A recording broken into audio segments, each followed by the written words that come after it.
Smoke 'em if you got 'em. All right.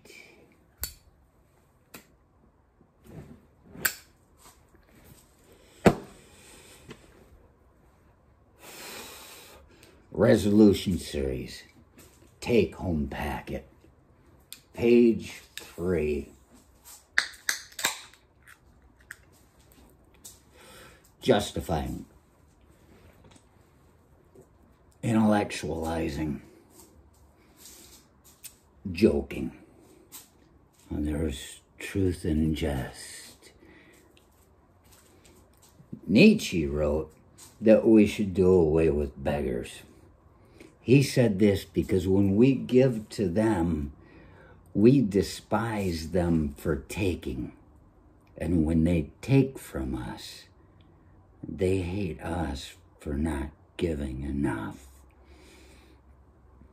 The government has turned the tables on this by imposing a tithe, a sin tax, on our purchase of the poison they push. They put the beggar above the benefactor. They use this money to run their machine. Without drinkers, the alcohol empire would dissipate. Schools would close. Roads would crumble. Unemployment would run rampant through a lack of necessity for all too many truckers and the closing of breweries. I could support the system by buying beer and just dump it in a ditch, but all the flowers would die and everything would be gray. I liked drinking beer. I felt okay drinking beer because this country needs me to drink beer. If all of us quit drinking alcohol, this country would fall apart. If the government were smart enough to come up with a way to make us feel guilty for being born alive in its country, guilty enough that we'd give, wanting nothing in return, there would be no need for alcohol. I drank beer because the country needed me to drink. I drank beer because it made me a good citizen. P.S. Proverbs say, when the world weighs heavy upon us, we should drink and forget our problems. If God is for us, who can be against? Well, there's the devil. Oh, postscript.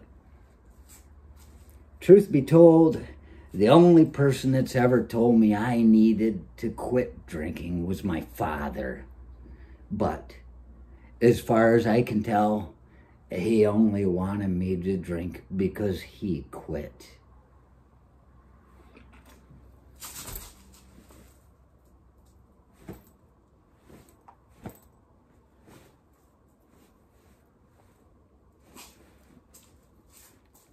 You can play that at my funeral. They always like dressing these guys up in their uniforms. The thing is, I even put on my pants. You might not be able to see them, but sometimes when you think I'm naked, you get a hint of my underwear. But, yeah, what I didn't do was put on my jump boots, because I just come across them in my father's house just months ago, and I was so happy to find them, but they used to be so pristine. I'm pretty good at shining boots. There's some kind of, get it out. Maybe it's because I'm so narcissistic. I just like looking at myself like a mirror. Look at them. But you can see the blue in the sky through my boots. But the fact is, they're dirty right now. And I thought, I couldn't possibly put these on. It would be a travesty to put these boots on when they're not shined up properly, you know. Get a haircut. And it reminds me of the first time I ever met Major Temple.